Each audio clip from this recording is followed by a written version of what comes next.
त्याच्यात आमचं मत आहे की ती 1 लाखापर्यंत करावी आणि त्याच्यात त्यांनी 24, 25, 25, 26 आणि 26, 27 ची अट टाकली. त्यामुळे 26, 27 हे वर्ष अजून संपलं नाही तरी ही अट टाकण्याचं कारण काय, अशा आमच्या काही मागण्या आहेत.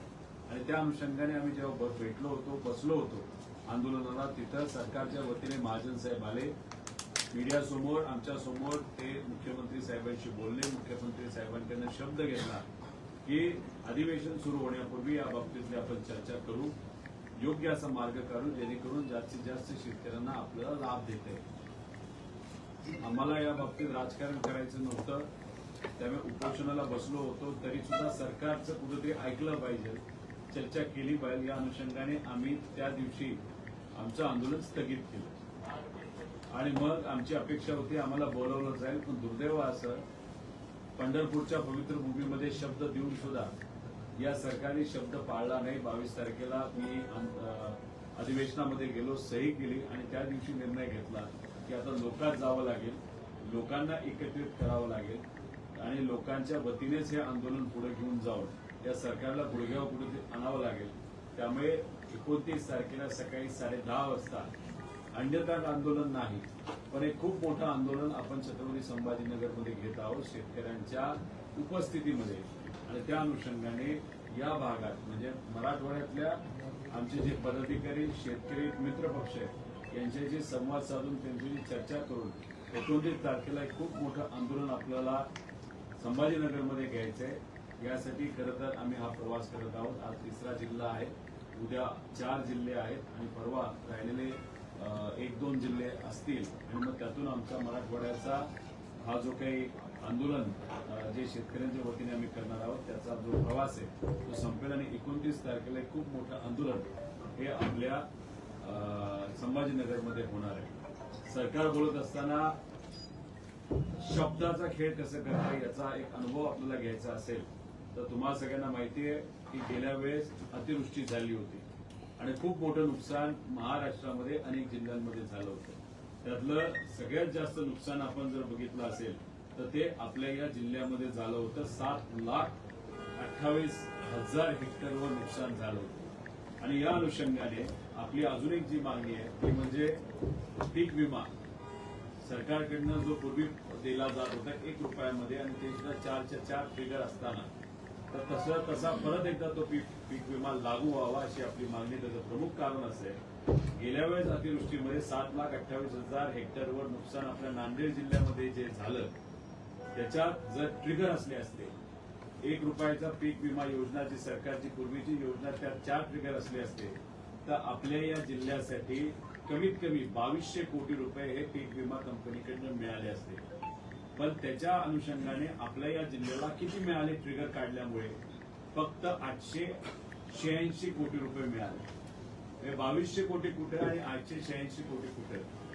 त्यामुळे आमची मागणी आहे की पीक विमा जी पूर्वीची पद्धत होती 4 ट्रिगर होते ते परत एकदा लागू व्हावे आणि याच्यात आमच्या या शेतकऱ्यांचं जे नुकसान झालेलं आहे आणि अजूनपर्यंत शेतकऱ्याला खरडून गेलेली जमीन आणि इतरही गोष्टींसाठी मदत जी आली नाही ती सुद्धा मदत मिळावी अशी सुद्धा मागणी आम्ही खरं तर सरकारला इथं करतोय. आपल्या या जिल्ह्यामध्ये आपण जर बघितलं तर 2024-25 मध्ये 1,96,000 खातेदारांना 2,000 कोटी रुपये हे देण्यात आलेले आहेत. आणि त्याच्यामध्ये बघितलं तर आपली जिल्हा बँक तशी कमकुवत बँक आहे तर या जिल्हा बँकेकडनं हे प्रयत्न करत आहे पण याच्यात 34,454 खाती आहेत त्याच्यामध्ये फक्त 14% कर्ज हे आपल्या जिल्हा बँकेने दिलेलं आहे 155 कोटीचं. राहिलेलं जे कर्ज आहे ते सगळे नॅशनलाइज बँक. अजूनपर्यंत नॅशनलाइज बँकेकडनं आकडा सरकारपर्यंत पोहोचलेला नाही किती शेतकऱ्यांना तिथं मदत होणार आहे कितीला होणार नाही. त्यामुळे या सगळ्या मागण्या घेऊन आम्ही शेतकऱ्यांच्या वतीने इथं म्हणजे आपल्या या संभाजीनगरमध्ये पहिलं आंदोलन करणार आहोत आणि त्यानंतर दुसरं आंदोलन हे कदाचित विदर्भमध्ये होऊ शकतं.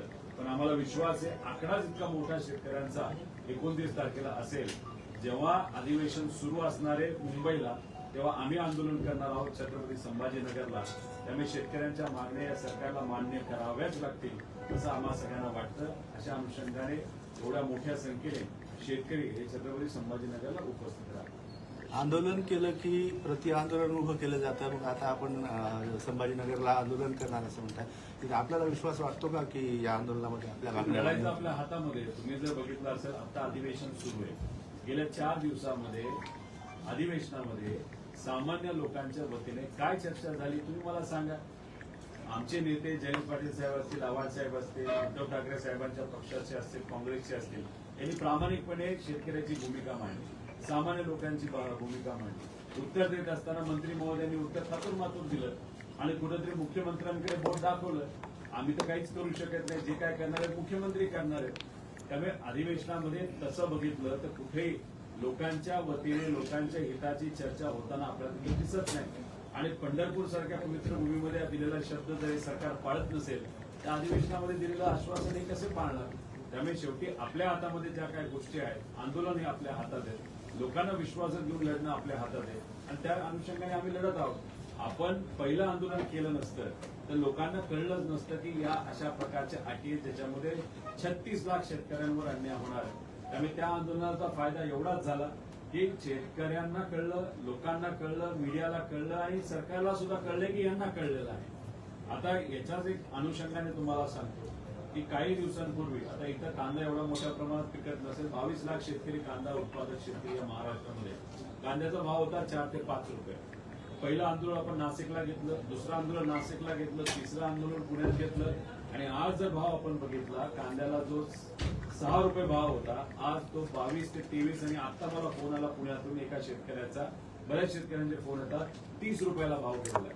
म्हणजे जे आंदोलन शेतकऱ्यांच्या वतीने शेतकरी आपण सगळ्यांनी मिळून केलं त्याचा फायदा कांदा उत्पादक शेतकऱ्याला झाला. त्यामुळे हे आंदोलन 29 तारखेला छत्रपती संभाजीनगरमध्ये जे होणार आहे त्याचा फायदा शेतकऱ्यालाच तिथं होणार आहे. कारण का आम्ही आमचं कर्ज माफ व्हावं यासाठी कुठेही लढत नाही. कांदा उत्पादक शेतकऱ्यासाठी लढलो तर माझ्या घरी कुठला कांदा आहे, आमच्याकडे फळं ही लावली जातात. त्यामुळे त्या अनुषंगाने आम्ही लोकांना विश्वासात घेऊन लढतोय आणि त्याचा फायदा शेतकऱ्याला होईल असं आम्हाला वाटतं. साहेब 2018 मध्ये उद्धव ठाकरे 19 महाविकास आघाडीच्या सरकारमध्ये उद्धव ठाकरेंनी कर्जमाफी केली होती. त्याचा लाभ मात्र जे आहे ते आजपर्यंत शेतकऱ्यांना मिळालेला. तुम्ही तसं म्हणत असाल तर ते चुकीचं. त्याचं कारण असं आहे की आपण 20,000 कोटीची कर्जमाफी महाविकास आघाडीच्या काळामध्ये जाहीर केली होती. 19,850 कोटी रुपये शेतकऱ्यांच्या खात्यामध्ये पोहोचलेले आहेत. जेव्हा चर्चा सुरू होती, अजितदादा तेव्हा अर्थमंत्री होते, चर्चा सुरू होती की रेग्युलर असणाऱ्या शेतकऱ्यांना आपण कर्जमाफी केली पाहिजे. अधिवेशनामध्ये दादांनी शब्द दिला होता की हो आपण ती करणार आहोत. त्यामुळे 22 जुलै ठीक आहे, सरकार आपलं गेलं होतं पण 22 जुलै 2022चा जर आपण GR बघितला त्या GR मध्ये लिहिलेलं आहे की कोविडचा काळ असल्यामुळे आपल्याला ते देता आलं नाही, पण दिलेला शब्द हा अधिवेशनामध्ये दिला असल्यामुळे आता हा आपण GR काढतो तो आहे 5,000 कोटीचा आणि ते 5,000 कोटी शेतकऱ्याच्या खात्यात गेले आणि कुठली अट आपण टाकली नव्हती. म्हणजे 20,000 कोटी ते आणि नंतर जे 5,000 कोटी 2022ला दिलेले असे 25,000 कोटी शेतकऱ्याच्या खात्यात गेले. आपण जाहीर केले 20,000 कोटी, दिले किती 20,000 कोटीच्या आसपास. नंतर जाहीर केले 5,000 कोटी, रेग्युलरला 5,000 कोटी शेतकऱ्याच्या खात्यात आहेत. आता तेव्हा 2017ला भाजपच्या काळामध्ये कर्जमाफी जाहीर झाली होती, 35,000 कोटीची कर्जमाफी जाहीर होती. किती शेतकऱ्याला पैसे मिळाले 19,000 कोटी. 35,000 कोटी कुठं आणि 19,000 कोटी कुठं. 2017 मध्ये जी कर्जमाफी जाहीर झाली होती त्यात त्यांनी शब्द दिला होता रेग्युलर शेतकऱ्यांना की आम्ही तुमची कर्जमाफी करू. 14 लाख शेतकरी होते. त्या शेतकऱ्यांना पैसे आतापर्यंत दिलेत का? नाही दिले.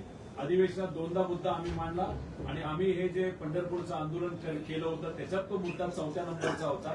2017च्या शेतकऱ्याला कर्जमाफी जी तुम्ही जाहीर केली ती मिळाली पाहिजे. जसं आपलं आंदोलन जाहीर झालं तसंच त्यांनी एक कॅबिनेट बैठक घेतली आणि ते मान्य केलं. त्यामुळे तुम्ही जे म्हणत आहात ते साफ चुकीचं आहे असं आमचं मत आहे.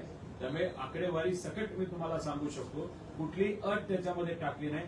डायरेक्ट शेतकऱ्यांच्या अकाउंटमध्ये पैसे आले होते. आमचं मत आहे आता तरी अट टाकायचं कारण काय, डायरेक्ट शेतकऱ्यांच्या अकाउंटमध्ये तुम्ही पैसे द्या. शेतकरी तुमची वाहवा करणार आहेत. त्या अटी टाकून 36 लाख शेतकऱ्यांवर अन्याय म्हणजे 55 लाख शेतकऱ्यांचं तुम्ही कर्ज माफ करणार असं सांगता, पण त्या 36 लाख शेतकऱ्यांवर अन्याय हा होणार आहे आणि हे आम्ही पुराव्या सकट आकड्या सकट आपल्या समोर सांगू शकतो. एकीकडे अधिवेशन सुरू असताना तुम्ही रस्त्यावरची लढाई लढत आहात. अधिवेशनामध्ये सरकारला झुकवण्यासाठी किंवा तुमच्या ज्या काही मागण्या आहेत तुम्ही आता उपोषित केलं, अगोदर रस्त्यावरची लढाई लढलात तर पुन्हा औरंगाबादला तुम्ही हे करता. तर अधिवेशनामध्ये आमचे नेते आहेत. जयंत पाटील साहेबांची मुद्दा मांडला, आव्हाड साहेबांनी तो मांडला, उद्धव ठाकरे साहेबांच्या पक्षाच्या आमदारांनी मांडला आणि काँग्रेसने सुद्धा मांडला. उत्तर काय मिळालं? असं नाहीये बघूया, करूया, काहीतरी आम्ही करू, पण कुठे ठोक आश्वासन तिथे मिळणार नाही. जेव्हा सावरकर नावाचे कुठलेतरी आमदार आहेत, सत्ताधारी आहेत, माझ्यावर टीका केली. माझ्यावर टीका करत असताना त्यांनी शेवट बोलताना बोलले, नाही सरकारने 2019 अट काढण्याचा विचार करा.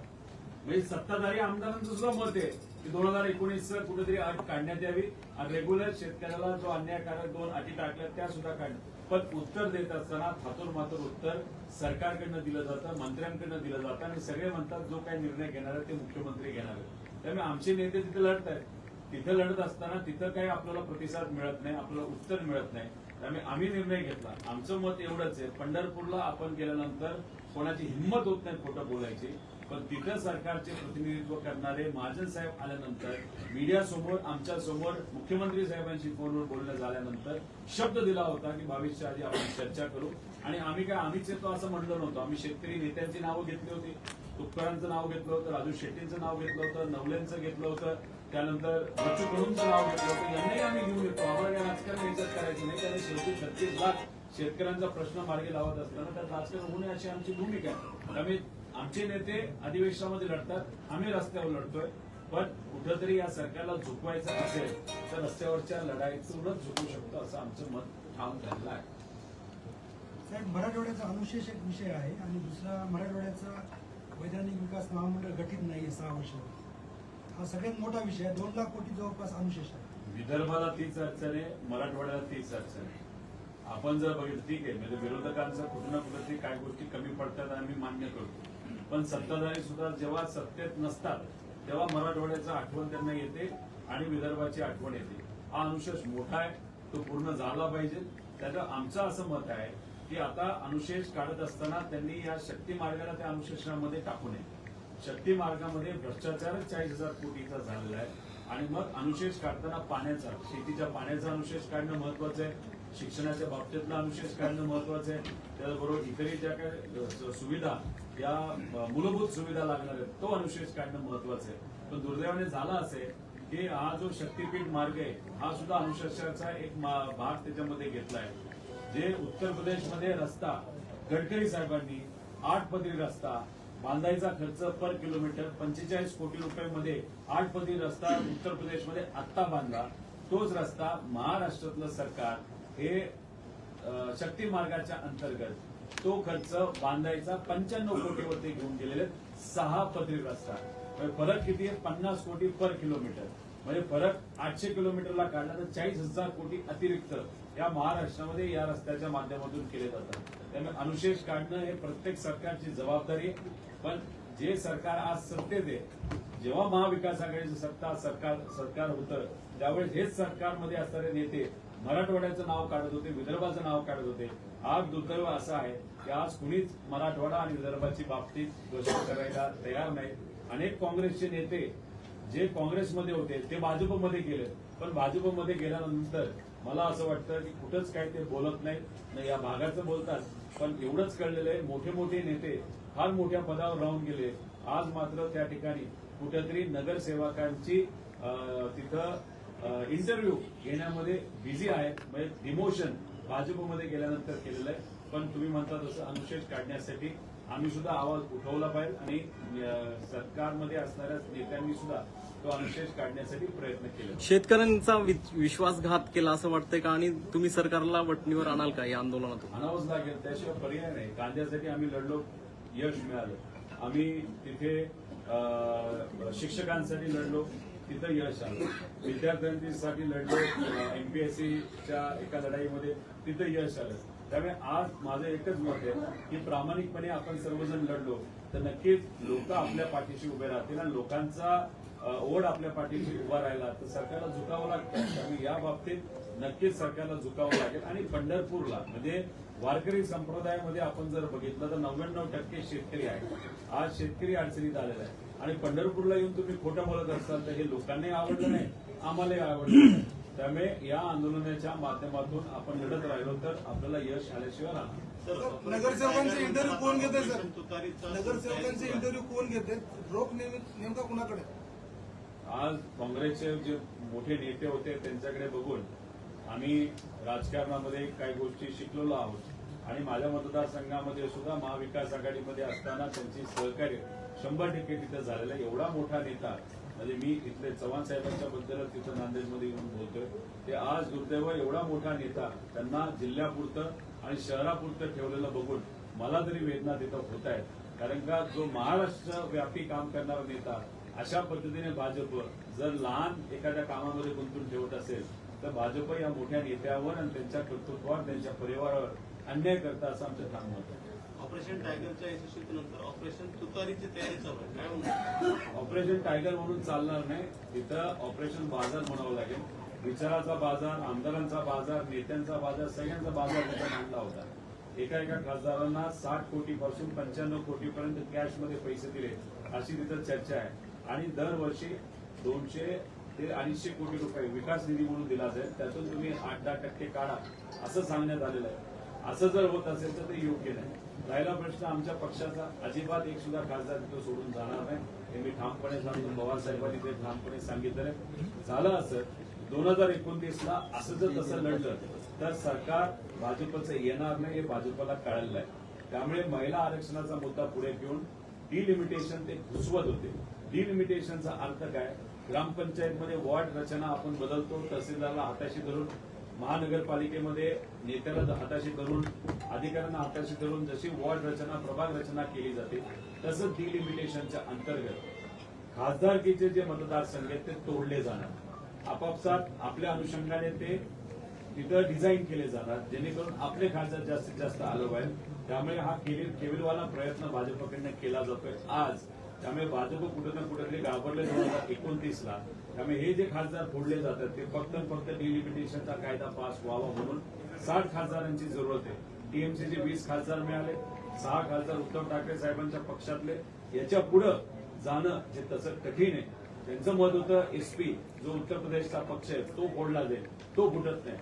दक्षिणचा डीएमके जर डिलिमिटेशनला पाठिंबा दिला तर डीएमके पक्षच संपून जाईल अशी परिस्थिती. कारण दक्षिण भारत विरुद्ध उत्तर भारत आणि मध्य भारत म्हणजे आपल्याला नुकसान आहे, दक्षिण भारताला नुकसान आहे. जर अशा पद्धतीने डिलिमिटेशन होऊन फक्त उत्तर भारतामध्येच खासदारांची संख्या तिथं वाढली. त्यामुळे हे जे काय चाललंय ते फक्त डिलिमिटेशन कायदा पास व्हावा म्हणून तो होणार नाही. चुकून झाला तरी हे जे लोक उडी मारणार आहेत त्यांचंही महत्व संपून जाईल. एकनाथ शिंदे साहेबांच्या पक्षाचं महत्व संपून जाईल आणि अजितदादांच्या पक्षाकडे तर एकच खासदार असल्यामुळे विषय संपलेला आहे. विमान अपघाताची कुठपर्यंत आली सर चौकशी? विमान अपघाताची 50% माहिती आम्ही पुढे आणलेली आहे. सीआयडीला ती माहिती दिलेली आहे. त्याच्याचबरोबर AIB सुद्धा माहिती आम्ही तिथे दिली आहे. म्हणजे डिफेन्स एव्हिएशन मंत्रालयाच्या अंतर्गत. तर त्याच्यावर ज्या पद्धतीने तपास त्यांचा व्हायला पाहिजे तो दुर्दैवाने तो होत नाही. सीआयडीचं आमच्या मनात लहानपणीपासून एक वेगळी इमेज होती. पण त्या अधिकाऱ्यांना तिथं भेटल्यानंतर ते सांगकाम्य अधिकारी आहेत. वरून सांगतात तसं ते करतात. आम्ही गेल्यानंतर आम्हाला सांगतात हो आम्ही करतो बघतो. कुठेही तपास अजितदादांच्या ऍक्सिडेंट बद्दल नाही तर अपघाताबद्दल नाही तर घातपाताबद्दल कुठेही दुर्दैवाने तिथं गेलेला नाही. महायुतीकडनं अजितदादांचा पक्ष सातत्याने बोलत आहे की सीबीआयकडे द्या, सीबीआयकडे द्या. सीबीआयकडे देण्याचं एक पत्र दिलं, त्यानंतर स्मरणपत्र दिलं, तरी सुद्धा भाजप त्यांचं काही ऐकत नाही. त्यामुळे त्या पक्षाचं तिथं काही चालतं असं मला वाटत नाही. त्यामुळे कुठेही अजितदादांचा तपास गेलेला नाही. आम्हाला असं वाटतंय कुठेतरी आपल्याला एक माजी जो जज असतो आपल्याला ज्युडिशियल एन्क्वायरी करावी लागेल, मगच कुठेतरी हा विषय पुढे जाऊ शकतो. पण आतापर्यंत अजितदादांच्या तपासाच्या बाबतीत काहीही झालेलं नाही आणि राहिलेला तपास हा आम्ही मुद्दामधून पुढे आणत नाही. त्याचं मुख्य कारण असं सीआयडीकडनं काय तपासलं जाते हे आम्ही बघणार, एव्हिएशन मंत्रालयाकडनं काय तपासलं हे आम्ही बघणार आणि जर त्यांनी निकाल देताना नाहीतर ते काय त्यांचं रिपोर्ट आहे काढत असताना काम चुकारपणा केला तर राहिलेले आमच्याकडे जे पुरावे आम्ही बाहेर काढून या सगळ्या लोकांचे जे कुठले राजकीय नाहीतर दबाव तंत्राचे कपडे असतील ते मात्र त्या ठिकाणी आम्ही काढल्याशिवाय राहणार. महाविकास आघाडीच्या आमदारांची बैठक होती. 20 आमदार, त्यात मी सुद्धा आहे, त्यात जयंत पाटील साहेब सुद्धा होते, त्यामुळे असे बरेच आहेत. मी आता तुमच्यामध्ये आहे, तुमच्या बरोबर इथं राहून शेतकऱ्यांचा लढा लढतोय. त्यामुळे इथं काय सगळेच नाराज आहेत असं नाही, कुणी ना कुणी तिथं बिझी असतात आणि बऱ्यापैकी आमदारांची भूमिका अशी झाली अधिवेशनात काहीच होत नाही, जाऊन तरी काय फायदा आहे. त्यामुळे बऱ्यापैकी आमदार मतदारसंघात होते, त्यामुळे तिथे जो आकडा सांगितला जातोय त्यात काही वेगळं नाही. हा, उद्धव ठाकरे साहेब जे म्हणाले एकजूट जी आपली पाहिजे ती अधिवेशनामध्ये काही प्रमाणात दिसत नाही, ती दिसली पाहिजे, लढलं पाहिजे. शेवटी दबाव तंत्र इतकं पुढून मोठ्या प्रमाणात आहे, काही प्रमाणात लढायचं कसं हा प्रश्न तिथं निर्माण होतो. पण एकजूट असल्याशिवाय आपण लढू शकत नाही, हे मात्र तितकंच खरं. सर, निधीच्या काय केलं की निधीचे पत्र दिले जातात सत्तेमध्ये गेले का आणि विरोधकांना निधी दिला जातो, म्हणजे ही काय कोणी का केली जाते? ठीक आहे, सत्तेत असणाऱ्या आमदारांना निधी दिला, निधी देऊन किती देणार? बराच निधी दिलाय. कामं झालीत का? अजिबात कामं झाली नाही. 1 लाख कोटी रुपये महाराष्ट्रातल्या छोट्या मोठ्या कॉन्ट्रॅक्टरचे प्रलंबित आहेत, कामच करायला तुम्ही तयार नाही. आणि मग अशा पद्धतीने निधी देऊन सुद्धा फायदा नाही, तर त्याच्यापेक्षा विरोधावर राहिलं बरे. प्रतिष्ठा तर आहे, लोक मानतात, लोक पाठिंबा देतात. त्यामुळे सत्तेत गेल्यानंतर फक्त आपल्याला पत्र मिळतं, निधी दिल्यासारखं दाखवलं जातं आणि 100 रुपयाचं काम असेल तर 1 रुपयाचं प्रोव्हिजन तिथं होतं. 1 रुपयामध्ये कॉन्ट्रॅक्टर काम करायला तयार नाही, कॉन्ट्रॅक्ट घेतला तरी काम पूर्ण होत नाही. त्यामुळे तुम्ही अभ्यास करा, आपल्या जिल्ह्यामध्ये किती कामं झालीत बघा, किती कामं मंजूर आहेत ती बघा, तुम्हाला खूप मोठी तफावत त्याच्यामध्ये दिसेल. आणि जी काही कामं ज्याला निधी येतो ते कसे MSIDC ला येतो, MSRDC मध्ये येतो, कारण तिथे एक काम 150 कोटीचं आहे. त्यातून मलिदा पण आणि करप्शन पण एका कॉन्ट्रॅक्टरला भेटलं तर 10-5 कोटी मिळून जातात. त्यामुळे छोट्या कॉन्ट्रॅक्टरला कामं देण्यापेक्षा लोन काढून मोठ्या मोठ्या कॉन्ट्रॅक्टरला दिले जातात, त्यातून पैसा काढला जातो, काम निकृष्ट तिथं होतं. त्यामुळे सत्तेत गेल्यानंतर कामं होतातच असं उलट नाही. उलट आमचं मत आहे, विरोधात असल्यामुळे, लोकांची साथ असल्यामुळे जे अधिकारी अन्याय करतात त्यांच्या विरोधात लढत असताना लोकांना न्याय देण्यामध्ये नक्कीच आम्हाला तिथं फायदा हा आता तरी होतो आहे.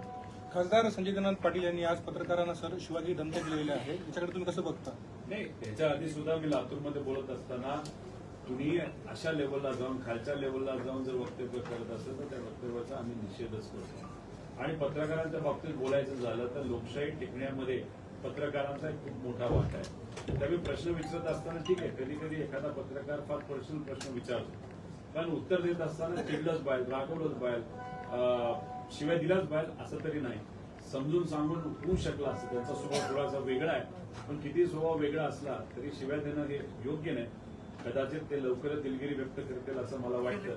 पण कुठलाही नेता कितीही मोठा असला, लहान असला, मीडियामध्ये सातत्याने येत राहिला, येत नसला तरी सुद्धा शब्दांवर कंट्रोल राहणं हे कुठल्याही नेत्यासाठी महत्वाचं आहे. कुठल्याही व्यक्तीबद्दल चुकीचं बोलणं हे अयोग्य आहे. आणि पत्रकारांबद्दल सुद्धा बोलत असताना तारतम्य सांभाळलं गेलं पाहिजे असं आमचं मत आहे. मागच्या काही दिवसात ते म्हणले मी आतापर्यंत 5 खून केलेत, माझ्या मी बॉम्ब टाकतो असे त्यांनी वक्तव्य केले. त्याच्या वक्तव्याबद्दल काय होणार? आता त्यांनी काय केलंय, कसं केलंय हे मला तरी तिथं सांगता येणार राऊत नाही. साहेबांनी पत्र व्हायरल केलं, कशाचं? त्यांनी जे वक्तव्य केले त्या संदर्भात तक्रार दिली. ते मी पत्र तरी ते बघितलेलं नाही. त्यांनी पूर्वी काय केले हेही मला तिथं माहिती. 3-4 दिवसापूर्वी विषय आहे. असं झालं होतं. बोलले ते मीडियाला बोलले सर. आता मग ते मला बघावं लागेल, पण वक्तव्य चुकीचंच होतं हे मात्र खरं. साहेब, अजितदादाच्या अपघाताबद्दल आपणच पाठपुरावा करताय, पण अजितदादा गटातील जे काही आमदार, माजी आमदार होते त्यांनी आवाज उठवला, त्यांना बाजूला केलेलं आहे. यावर काय आपलं? हा? काही आमदारांनी बोललेले आहेत, मिटकरी यांनी बोलले होते की अजितदादाच्या अपघातानंतर बोलले होते, त्यांना बाजूला करण्यात आलं होतं. आपणच पाठपुरावा करताय पूर्ण प्रकरणाचा. नाही, त्यांच्यातले पण लोक करतात पाठपुरावा आणि खास करून मीडियाची खूप आम्हाला साथ आहे. त्यामुळे तुमच्या सगळ्यांचे मी मनापासून आभार व्यक्त करतो. काही माजी अधिकारी आहेत, काही चांगली लोक आहेत, कारण शेवटी सगळीच काय खराब असतात असं नाही, बरेच चांगली लोक आहेत. त्या लोकांनी सहकार्य केलं, त्यामुळे आतापर्यंत आम्ही इथं पोहोचलो. आता अमोल मिटकरींना संधी आमदारकीला दिली गेली पाहिजे असं सगळ्यांची भावना होती, पण दुर्दैवाने तसंच जास्त चालतं. माझं मत आहे आज संघर्षाची खरी भूमिका घेण्याची जरूरत आहे. या अनुषंगाने भूमिका घेऊन लोकांच्या वतीने लढणं हे फार महत्वाचं, पण अनेक लोकांना सत्ता ही जास्त महत्वाची असते. आपण शेतकऱ्यांशी लढत आहात. नांदेड जिल्ह्यामध्ये या दिवसांमध्ये बरेच शेतकरी आत्महत्या केल्या. आत्महत्याग्रस्त शेतकऱ्यांची आपण भेट देणार आहोत का? आणि आता एक शेतकरी आहेत, काही दिवसांपूर्वी सपकाळ साहेब सुद्धा आले होते असं आम्हाला कळलंय आणि कुठल्याही शेतकऱ्याने आत्महत्या करू नये अशी आमची भावना आहे. काय झालंय की कर्जमाफी व्हावी अशी सगळ्यांची इच्छा आहे सरसकट. 2019ला कर्जमाफी झाली होती, त्यानंतर 6 वर्ष गेलेली आहेत. त्या सोयाबीनला भाव मिळालेला नाही. आता जो वाढलाय, शेतकऱ्याच्या हातामध्ये सोयाबीन नाही, सगळे व्यापाऱ्यांच्या हातात आहे. कपाशीला भाव नाही, त्यानंतर इतरही पिकांना भाव नाही. याच्यात शेतकरी गेल्या 6 वर्षामध्ये अडचणीत आलेला आहे. खताच्या किमती वाढल्यात, त्यानंतर पेट्रोल डिझेल मिळत नाही, त्याच्याही किमती तिथं वाढलेल्या आहेत. त्यामुळे याच्यात शेतकरी खूप मोठ्या संकटामध्ये अडचणीत आलेला आहे. याच्यात काही शेतकरी दुर्दैवाने तिथं निर्णय आत्महत्याचा घेत आहेत. 7 आत्महत्या दिवसाला या महाराष्ट्रामध्ये शेतकरी तिथं करत आहेत. याच्यातच नांदेड जिल्ह्यामध्ये मोठ्या प्रमाणात आत्महत्या तिथं झाल्या. हे होत असताना, कर्जमाफी होत नसताना येणाऱ्या वर्षभरात पाऊस होणार आहे का? सरकारच म्हणते होणार नाही. अल निनो असल्यामुळे पुढचं वर्षभर पाऊस नाही. आणि दुर्दैव असं एक बातमी आम्हाला कळालेली की अल निनो हा कदाचित पुढच्या वर्षामध्ये सुद्धा घुसू शकतो. त्यामुळे 2 वर्ष पाऊस नसेल आणि शेतकऱ्याला जर आर्थिक साथ नसेल तर शेतकरी दुर्दैवाने आत्महत्याचा विचार करू शकतो, जे केलं नाही पाहिजे. त्यामुळे सर्व शेतकरी ज्यांनी तिथं आत्महत्या केली त्यांच्या परिवारावर आम्ही आहोत, पण कृपा करून विनंती आहे, कुणीही आत्महत्या करण्याचा विचार तिथे करू नये. आपला हक्क, कारण शेवटी पालकत्व कोण घेत असतं या राज्याचं? सरकार घेत असतं. सरकारची जबाबदारी प्रत्येक व्यक्तीला न्याय द्यायचा. जर सरकार आपला न्याय देत नसेल, पालक तत्व घेणारा सरकार जर आपला न्याय देत नसेल, तर मग आपल्याला रस्त्यावर आपल्या हितासाठी लढावंच लागेल, उतरावंच लागेल. ती भूमिका घेणं जास्त उचित राहू शकतं. नीटच्या विद्यार्थ्यांनी आत्महत्या केली. राज्यात, देशामध्ये आतापर्यंत 22 विद्यार्थ्यांनी नीटच्या विद्यार्थ्यांनी आत्महत्या केली. प्रॉब्लेम काय झालाय, 2026 बद्दल आपण बोलतोय, पण 2024ला सुद्धा नीटचा पेपर फुटला होता. आणि त्यावेळेस त्या विभागाचे जे अधिकारी प्रमुख होते, पेपर फुटला असताना सुद्धा त्या अधिकाऱ्याला दुसऱ्या वर्षी एका मोठ्या भाजप शासित राज्याचा तिथं चीफ सेक्रेटरी म्हणून प्रमोट केलं गेलं. म्हणजे ज्या विभागाचा अधिकारी त्याला जबाबदार धरायला पाहिजे होतं 2024ला, त्या अधिकाऱ्याला दुसऱ्याच वर्षी बढती मिळाली. त्यामुळे त्या विभागामध्ये बऱ्याच लोकांचं धाडस वाढलं आणि 2026 मध्ये पेपर मोठ्या प्रमाणात फुटला. 26 लाख विद्यार्थी या पेपरसाठी बसत असतात आणि त्याच्यात सर्वसामान्य परिवारातले आहेत. पैसे देऊन हजारो कोटी रुपयाचा भ्रष्टाचार झाला. एक पेपर 15 लाखाला फुटला. अशा गरिबाची काय चूक? परत पेपर द्यावं लागलं. त्यात मेंटल प्रेशर इतकं असतं की त्यातल्या दुर्दैवाने 22 मुलींनी आत्महत्या करण्याचा विचार केला आणि दुर्दैवाने आत्महत्या सुद्धा केली. परिवाराची काय चूक? त्या विद्यार्थ्यांची काय चूक? जी चूक असेल तर सरकारमधल्या नेत्यांची आहे. त्यामुळे जे नेते, जे मंत्री आज तिथं काय नाव धर्मेंद्र प्रधान जे तिथं बसले, त्यांना अजिबात हक्क नाही तिथं बसण्याचा. त्यांनी तिथं पाय उतार झालंच पाहिजे. या परिवाराला सुद्धा सहकार्य सरकारकडनं तिथं झालं पाहिजे. पण अशा गोष्टी जर परत होत असेल, आता परत महाराष्ट्रामध्ये परत एकदा एमपीएससी कडनं पेपर व्हावे अशी आमची इच्छा असताना तो निर्णय तिथं घेतला होता. आता एक परीक्षा ही परत ऑनलाईन घेण्याचा घाट घातला जातोय. त्याचा विरोध आम्ही करतो आणि जर सरकारने तो निर्णय मागे घेतला नाही तर मग एक मोठं आंदोलन, जसं गेल्या वेळेस आम्ही उभं केलं होतं त्याच्यापेक्षा कितीतरी मोठं आंदोलन हे पुढच्या काही दिवसांमध्ये सरकारच्या विरोधात विद्यार्थ्यांच्या वतीने, एमपीएससी विद्यार्थ्यांच्या वतीने आम्ही तिथं उचलणार आहोत आणि होणार. एल्गार शेतकऱ्यांचं जे आंदोलन आपण सुरू केलेलं आहे, शेतकऱ्यांबाबत जे आंदोलन आपण सुरू केलेलं आहे, त्याच्यामुळे आपल्या पक्षामध्ये नवं चैतन्य निर्माण झालेलं आहे. तर नांदेड जिल्ह्याचं संघटन वाढवण्यामध्ये आपण पुढची भूमिका काय घ्याल? आपल्या इथले सगळे पदाधिकारी आहेत. नक्कीच इथं पोटेन्शियल आहे नांदेड जिल्ह्यामध्ये. अजून चांगलं काम केलं आपण, एकत्रित राहिलो, पक्षश्रेष्ठींकडे जर जिल्ह्याकडे अजून चांगलं लक्ष दिलं गेलं तर नक्कीच इथं आपल्याला राजकीय दृष्टिकोनातून बढती मिळेल असं आम्हाला सगळ्यांना तिथं वाटतं. पण हे सगळं होत असताना हे एल्गार आंदोलन आपण जे करत आहोत ते अराजकीय आंदोलन आहे, पूर्णपणे शेतकऱ्यांचं आंदोलन आहे आणि शेतकऱ्यांसाठी आम्ही सर्वजण अराजकीय पद्धतीने तिथे रस्त्यावर उतरलेलो आहोत. त्यामुळे या अराजकीय आंदोलनाला नक्कीच यश मिळेल अशी आमची अपेक्षा आहे. अल्पसंख्याक समाजाच्या धार्मिक संस्थांवर शासन सरळ हस्तक्षेप करत आहे. नांदेडच्या गुरुद्वाराचा कायदा एकतर्फा बदलत आहे. शीख समाजाची कोणती चर्चा न करता, त्यांचे मते न जाणता, मुंबईच्या काही मंडळीच्या म्हणण्यानुसार कायदा बदल करण्याचा मंत्रिमंडळात त्यांनी निर्णय घेतलेला आहे आणि ते प्रस्तावित केलेलं आहे विधानसभेत. नांदेडमध्ये असणारा जे आपला पवित्र गुरुद्वारा आहे त्याचं महत्व खूप मोठं आहे. एक तर आध्यात्मिक धार्मिक दृष्टिकोनातून आहेच, पण या शहरामध्ये अख्ख्या भारतातून लोक दर्शनासाठी जेव्हा येतात तेव्हा या शहराच्या प्रगती होण्यामध्ये त्या दर्ग्याचा खूप मोठा वाटा आहे असं आमच्या सगळ्यांचं मत आहे. त्यामुळे आध्यात्मिक धार्मिक हे तर विषय आहेच, पण या परिसराच्या विकासामध्ये सुद्धा एक खूप मोठा वाटा या आपल्या पवित्र दर्ग्याचा असताना गुरुद्वाराचा तिथं असताना निर्णय घेत असताना गुरुद्वाराचे जे सर्व प्रमुख लोक आहेत, जे तिथे असणारे शीख समाजाचे प्रमुख सामाजिक कार्यकर्ते असतील, धार्मिक गुरु असतील, अशा सर्वच गुरुद्वारातल्या लोकांना विश्वासात घेणं अतिशय महत्वाचं आहे. पण दुर्दैवाने तसं गोष्ट होताना दिसत नाही. जर आपण बघितलं तर पंढरपूरच्या विकास आराखड्यामध्ये तिथं असणाऱ्या लोकांना विश्वासात घेतलं नाही.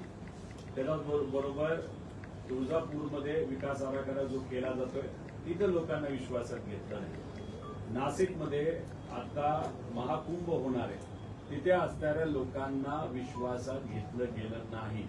आणि प्रत्येक ठिकाणी आराखडा बनवला जातो, धर्माच्या नावाखाली आराखडा बनवून त्यात दुर्दैवाने भ्रष्टाचार सुद्धा केला जातो. त्यामुळे आमचं मत आहे की हा जो पवित्र गुरुद्वारा आहे तिथे असणाऱ्या धार्मिक गुरूंना विश्वासात घ्या. अनेक असे सेवा करणारे शीख समाजाचे असतील, इतरही समाजाचे लोक आहेत, त्यांनी या गुरुद्वारासाठी सेवा म्हणून खूप काही केले, त्या लोकांना विश्वासात घ्या आणि मग तुम्ही आराखडा बनवा. पण कोणालाच विश्वासात न घेता तुम्हाला वाटतं तसं जर तुम्ही आराखडा करणार असाल हे योग्य नाही. मी तुळजापूरला आज सकाळी गेलो होतो, तिथं शिवकालीन ज्या पद्धती असतात त्याला बगल देऊन उत्तर प्रदेशचे काही लोक आणले डिझायनर आणि त्यांनी तिथं काम सुरू केलं. अरे शिवकालीन जी काही परंपरा आपली आहे ती टिकली पाहिजे अशी आमची भावना आहे. तसंच गुरुद्वाऱ्यामध्ये सुद्धा इथे लोकांचं जे काही मत आहे, जी काही त्यांची परंपरा आहे, जी काही आतापर्यंत आलेला त्यांचा इतिहास आहे तो जपण्याची जबाबदारी इथे असणाऱ्या शीख समाजांनी आपल्या खांद्यावर उचललेली आहे. अशा लोकांना न विश्वासात घेता तुम्ही आराखडा बनवत असाल तर हे अन्यायकारक आहे असं आमचं मत. आता झालंय काय तुम्ही बघा की अयोध्यामध्ये मंदिर तिथं व्हावं यासाठी तुम्ही आपण सर्वांनी मिळून माझ्या परिवाराने सुद्धा आर्थिक तिथं सेवा दिलेली आहे. पण मग 3500 कोटी रुपये तिथं गोळा झाल्यानंतर आज तिथं कळतंय की 1000 कोटी रुपयाचा भ्रष्टाचार तिथं झाला. धार्मिक स्थळामध्ये जर भ्रष्टाचार होत असेल तसंच आपल्या महाकुंभ नाशिकमध्ये होतोय, तिथं 5500 कोटीची कामं चालू आहेत, त्यात 600 कोटीचा भ्रष्टाचार झाला. तसंच इतर ठिकाणी होत असेल, उज्जैनला तुम्ही आपण सर्वजण जातो, तिथं मोठ्या मंत्र्यांनी जमिनी घेऊन तिथं मोठा भ्रष्टाचार केला. त्यामुळे हे योग्य नाही. त्यामुळे गुरुद्वारा समितीमध्ये असणारे जे सर्व लोक आहेत त्यांना विश्वासात घेऊनच काम होणं हे महत्वाचं आहे. आणि मला इथे असणाऱ्या सर्व शीख बांधवांना सांगायचंय की तुम्ही जर ठरवलं उद्या आंदोलन करायचं तर तुमच्या खांद्याला खांदा लावून आम्ही सुद्धा तुमच्या बरोबर इथं आंदोलनाला बसणार म्हणजे बसणार. तुम्ही म्हणसाल तसाच हा आराखडा झाला पाहिजे, इथले नागरिक म्हणतील तसा आराखडा झाला पाहिजे, कोणाला मला वाटलं म्हणून तसा आराखडा करत असतील हे योग्य नाही असं माझी तरी भूमिका आहे. दादा, विश्वास नांगरे पाटलांनी वक्तव्य ऐकले का? संघाच्या कार्यक्रमात काय स्तुती केली? 100 वर्ष काँग्रेस देडगेवाद. विषय एवढाच आहे, नांगरे पाटलांना कदाचित आता अपेक्षा असेल मुंबईचे ते सीपी व्हावे म्हणून, नाहीतर त्यांना कुठेतरी डीआयजी आयजी पद असं काहीतरी तिथं मिळावं म्हणून. त्यामुळे मला असं वाटतं की ते त्यांना सेव्ह करण्याचा प्रयत्न तिथं करतायत आणि त्या अनुषंगाने त्या कार्यक्रमात जाऊन तिथं उदो करतायत. एक तर पोलीस प्रशासनामध्ये असणाऱ्या कुठल्याही व्यक्तीला राजकीय भूमिका घेणं हे परवानगी नसते, आंदोलन करणं ही परवानगी नसते आणि तिथं जाऊन तुम्ही उदो जर करत असाल तर हे योग्य नाही. हे आम्ही या अशी काय एखादी स्टेटमेंट दिला असेल तर नक्कीच त्या स्टेटमेंटचा आम्ही तिथे निषेध करतो. ही बाजू पण घेतली नाही बाहेर, ती बाजू नाही घेतली बाहेर. बाजू कोणाची गेली बाहेर तर सामान्य पब्लिकची घेतली बाहेर, महिला सुरक्षित राहिला बाहेर, तिथं सामान्य लोकांना अडचणी आल्या नाही बाहेर. एफआयआर होत असताना न्याय देणारा एफआयआरच त्या ठिकाणी झाला बाहेर. नाहीतर तुम्ही जाऊन जर भाषण ठोकत बसला आणि त्याच्यात भूमिका घेत राहिला, राजकीय भूमिका नाहीतर विचाराची भूमिका, हे योग्य नाही. खरं तर ते वारकरी संप्रदायाचे नांगरे पाटील साहेब वारकरी संप्रदायाचे असल्यामुळे वारकरी संप्रदाय काय आपल्याला सांगतो, कुठलाही भेदभाव केला नाही पाहिजे. आणि एखाद्या RSSच्या कार्यक्रमामध्ये जाऊन जिथं भेदभावच केला पाहिजे असं ते भूमिका मांडणाऱ्या संघटनेमध्ये जाऊन ते भूमिका मांडत असतील तर वारकरी संप्रदाय त्यांना कदाचित कळलाच नाही, संतांचे विचारच त्यांना कळले नाहीत असं आपल्याला म्हणावं लागेल. सर, एक प्रश्न होता. बाल संगोपन नावाची योजना आहे आणि या योजनेमध्ये ज्या विद्यार्थ्याला 0 ते 18 वर्षापर्यंत आई नाही किंवा वडील नसेल तर या विद्यार्थ्याला महिन्याला 2,500 रुपये मिळतात. तर हे पैसे 2 वर्षापासून या योजनेला दिले नाही आणि हे पैसे लाडक्या बहिणीकडे वर्ग केलेत असंच सांगण्यात येत आहे. ते त्याचे आई किंवा वडील हे परेशान आहेत. तर यावर कोणी आवाज उठवायला तयार नाही. खासदार साहेब सुद्धा इथं आले, मनापासून स्वागत करतो. ही जी योजना आहे ती अतिशय महत्वाची आहे. जेव्हा महाविकास आघाडीचं सरकार होतं तेव्हा ही योजना आणली होती. योजनेमध्ये प्रोव्हिजन असं आहे की जर 18 वर्षाच्या खालील एखादा युवा असेल, मुलगा असेल, मुलगी असेल तर त्यांना शिक्षणासाठी मदत व्हावी म्हणून ही योजना आणली होती. आणि त्यांचे पालक म्हणजे आई नाही तर वडील यातलं कुणीतरी जर या जगात नसेल म्हणजे त्यांचा मृत्यू झाला असेल तर अशा लहान मुलांना शिक्षणासाठी मदत व्हावी म्हणून ही योजना आणली होती. अतिशय सुंदर अशी योजना होती. माझ्या मतदारसंघामध्ये ही योजना खूप प्रभावीपणे आम्ही राबवली होती. पण दुर्दैव असं या सगळ्या योजनेला निधी देण्यासाठी सरकारकडे निधी नाही असं सरकार म्हणते. आणि दुसऱ्या बाजूला लाडक्या बहिणीबद्दल तुम्ही बोलला, जी 2.5 कोटी महिलांना इलेक्शनच्या आधी ऍडव्हान्समध्ये पैसे दिले. इलेक्शन झाल्यानंतर त्यातून 1 कोटी महिला आता त्यांची नावं वगळण्यात आली. पुढे जाऊन अजून नावं वगळतील अशी ती परिस्थिती आहे. हा निधी कुठं चाललाय तर हा निधी व्यक्तिगत लाभाला चाललेला नाही. शेतकऱ्यांच्या व्यक्तिगत लाभाची योजना सुद्धा बंद आहेत. महिलांच्या बाबतीत सुद्धा निधी वेळेवर दिला जात नाही. बऱ्याच महिलांची नावं काढण्यात आली. बाल संगोपन योजनेवर सुद्धा अन्याय होतोय. दिव्यांग व्यक्तींवर सुद्धा अन्याय होतोय. हा सगळा पैसा कुठं चाललाय तर गुजराती कॉन्ट्रॅक्टर आणि आंध्राचे कॉन्ट्रॅक्टर जसं शक्तीपीठ याच्यामध्ये 100% तुम्हाला सांगतो आंध्राच्या एका कॉन्ट्रॅक्टरला काम मिळेल आणि गुजराती एका कॉन्ट्रॅक्टरला काम मिळणार आहे. आणि याच्यातून 40,000 कोटीचा भ्रष्टाचार होणार आहे. त्यात मात्र हे सगळे नेते आणि पक्ष पैसा त्याच्यातून खाणार आहे. त्यामुळे पैसे कोणाचे अडवलेत? 1,00,000 कोटी रुपये हे मराठी कॉन्ट्रॅक्टरचे अडवलेत आणि अशा योजनेचे अडवलेत. सगळा पैसा चाललाय या मोठ्या आंध्राच्या कॉन्ट्रॅक्टरला आणि गुजरातच्या कॉन्ट्रॅक्टरला. त्यातून पैसा हा कुठं वळवला जातोय तर खासदार विकत घेण्यामध्ये आणि आमदार विकत घेण्यामध्ये. त्यामुळे तुम्ही म्हणता हा मुद्दा महत्वाचा आहे. त्यासाठी आवाज आम्ही उठवलेला आहे. मध्ये आधी 6 महिन्याचे एकसाथ पैसे मिळतात पण गेले 9 महिने झाले जे काही आमच्या भागामध्ये 9 महिने झाले पैसे मिळाले नाही. तुमच्या भागात जर 2 वर्ष झाले मिळाले नसतील हे आश्चर्य आहे. बाहेर गेल्यानंतर अधिकाऱ्यांशी बोलून थोडंसं त्यांनाही आम्ही समजून घेऊन याच्या बाबतीत काय करता येईल नक्कीच आम्ही भूमिका घेऊ. 7.5 लाख कोटीचं काम आहे.